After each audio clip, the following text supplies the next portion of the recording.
पिछले 5 साल में अगर लालकुआं विधानसभा की बात की जाए तो आप अपने परिदृश्य से क्या देखते हैं? देखिए, मेरा मानना यह है कि जनता जनप्रतिनिधि चुनती है और जनप्रतिनिधि काफ़ी कुछ जनता के हिसाब से और कुछ अपने विवेक के हिसाब से अपना रास्ता तय करता है, अपने कार्यक्रम तय करता है।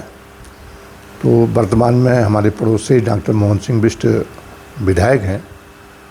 उनका अपना विवेक है, उनका अपना सामाजिक समझ है, उस पर वे निरंतर काम कर रहे हैं। जहाँ तक उत्तराखंड सरकार का सवाल है, माननीय मुख्यमंत्री धामी जी के नेतृत्व में उत्तराखंड सरकार ने बहुत सारे जनहित के, व्यापक हित के, विकास के और सांस्कृतिक विरासत के साथ आगे बढ़ने के काम किए हैं। उनका असर कहीं न कहीं समाज में होगा।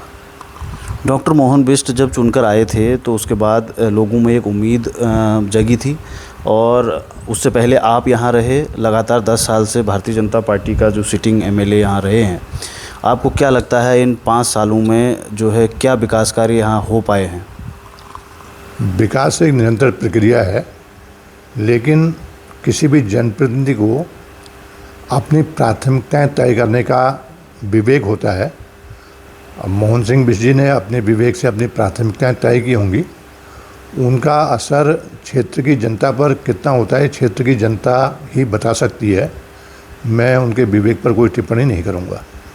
सर, 2017 से 22 तक आपका कार्यकाल रहा और 22 से 27 तक अब ये डॉक्टर मोहन सिंह बिष्ट का कार्यकाल है। 10 साल से भारतीय जनता पार्टी का विधायक इस विधानसभा क्षेत्र में है और क्या लगता है आपको, क्योंकि 27 में फिर से इलेक्शन में जाना है और 10 सालों से एक पार्टी की सत्ता है, तो लिहाजा एंटी इनकम्बेंसी जो पब्लिक में होती है वो भी लगातार बढ़ती है। तो ऐसे में आपके सामने भी चुनौती रहेगी, यदि पार्टी आपको मौका देती है तो आप इस एंटी इनकम्बेंसी को कैसे दूर करेंगे? देखिए, मैं 5 साल विधायक रहा, लेकिन कोरोना के कारण वास्तव में जो काम करने का अवसर मिला लगभग 3.5 साल का मिला।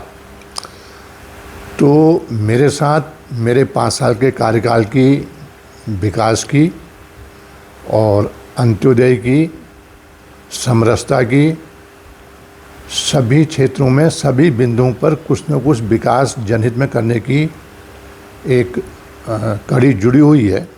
निश्चित रूप से वही मेरी पूंजी है और इस मध्य भी चूँकि निरंतर संपर्क में हूँ, तो मेरे साथ ये सब चीज़ें काम आएंगी।